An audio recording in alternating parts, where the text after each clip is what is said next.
இன்னைக்கு எபிசோட்ல மீனா அவ அம்மா கிட்ட பாட்டி பர்த்டேக்கு வர சொல்லி பேசிட்டு இருக்கா. பாட்டிக்கு என்ன கிஃப்ட் வாங்குறதுன்னு அவங்க அம்மா கேக்குறாங்க. முத்து போனை வாங்கி நீங்க எதுவும் செலவெல்லாம் பண்ண வேண்டாம், வந்தா மட்டும் போதும்னு சொல்றான். மீனா முத்து கிட்ட நாம என்ன கிஃப்ட் வாங்க போறோம்னு கேக்குறா.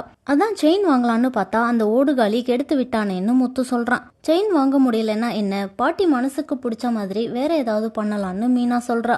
முத்து பாட்டிய வீட்டுக்கு கூட்டிட்டு வரான். பாட்டி வீட்டுக்கு வந்ததும் அண்ணாமலை பிறந்த நாள் வாழ்த்து சொல்றாரு. பாட்டிக்கு ஆரத்தி எடுக்கிறதுக்காக மீனா போயிட்டு இருக்கா. ஆனா விஜயா மீனா கிட்ட இருந்து ஆரத்தி தட்டை வாங்கி ரோகிணி ஸ்ருதிய கீழே கூட்டிட்டு போறாங்க. பாட்டி விஜயா கிட்ட என்ன ரெண்டு மருமக தான் இருக்காங்க, மீனா எங்கன்னு கேக்குறாங்க.